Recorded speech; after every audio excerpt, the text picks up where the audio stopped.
work in Bangkok too. Now both of us will be the moderator of this session. So, yeah. Okay. The first speaker will be Professor Nobuyuki Yamamoto. He working in Tohoku University. His title gonna be Evaluation of the Shoulder Function by PET Scan. My slide, please. Yeah, thank you. Thank you, Chairman. It's my great honor and great pleasure to talk about my PET study. Nothing disclosed. PET is an imaging tool, the positron emission tomography. By using this, we can detect the cancer. But previous report demonstrated muscle activity can be assessed by PET. If we use an EMG, we can evaluate only one muscle, and we cannot evaluate deep muscles. But if we use a PET, we can evaluate many muscles at the same time. Fortunately, in my university, there is a special institute, Cyclotron Radioisotope Center. PET device only for basic research is available in this institute. In the PET image, it's very difficult to detect the precise anatomical location, so PET image was fused to the corresponding CT image. By this, we can detect the precise anatomical location. For quantitative assessment, SUV, standard uptake value were measured in this study. So let me introduce our PET study. First one is about the subscapularis function. Everyone believed subscapularis work as an internal rotator, but is it true? To answer this question, we performed the PET study. 6 healthy volunteers were involved in this study. 200 repetitions of elevation in the scapular plane with 0.25 kilogram weight. This is before exercise, and this is after exercise. You can see the uptake of in the deltoid muscle, and the supraspinatus muscle, and the subscapularis muscle. Look at the shoulder carefully. This image clearly showed the superior one-third subscap uptake increase. So it means it played an important role during elevation. So our data demonstrated superior one-third subscap work as an elevator. So how about the other part? Then we performed the other study. 6 healthy volunteers were involved in this study. The 200 repetition of the internal rotation in adduction and abduction. So our data demonstrated at 0 degrees of abduction, middle and inferior subscap showed higher uptake. On the other hand, 90 degrees of abduction, the inferior subscap showed higher uptake.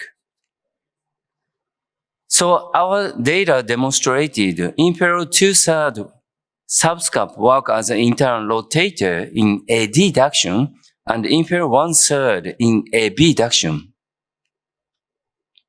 Next study was the subscap function after Latour procedure. We used the L-shaped tenotomy, but these days many surgeons prefer to use a split subscap because we want to preserve the internal rotation muscle strength. But can we preserve it by splitting the subscapularis? Then we performed the study using the 9 patients who underwent the Latour procedure. Mean age was 30 years. Internal rotation exercise in adduction and abduction. And the internal rotation muscle strength was measured by the icebergs. Here are data of the muscle strength. Internal rotation in adduction muscle strength recovered to 82% compared to contralateral side. And in abduction, it recovered to 92%. So this is data of the SUV in both arm position. among rotator cuff muscles, subscapularis muscle shows a higher uptake. And look at the uptake of the adduction. Involved side of the subscapularis shows a less uptake compared to uninvolved side, especially middle and inferior portion. On the other hand, subscap uptake in abduction, there are no significant difference in contralateral side and involved side. So here, data summary. In adduction, the middle and inferior portion of the subscap uptake decrease. On the other hand, abduction, no change. And internal rotation muscle strength recovered to the 82% in adduction and 92% in abduction. With the arm in the adduction, the conjoint tendon is contracted, and the intersection of the conjoint tendon and the subscapularis muscle that became taut, resulting in the prevention of the subscapularis contraction. On the other hand, with the arm in the abduction, even after contraction of the conjoint tendon, the direction of the conjoint tendon and the subscapularis muscle is almost parallel, so less prevention of the subscapularis contraction. So by splitting the subscapularis muscle, we can preserve the internal rotation muscle by 80% in adduction and 90% in abduction. So third study was about the external rotation. 7 healthy volunteers were involved in this study, and the external rotation exercise in adduction and abduction.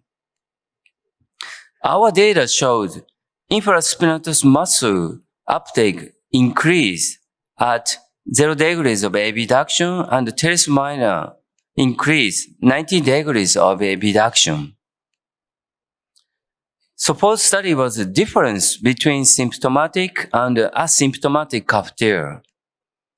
Sometimes we encounter this case. The tear size is the same and the tear morphology is the same, but some patient complain the pain, but the other patient no pain. So what is the difference between them? To answer this question, we performed this study.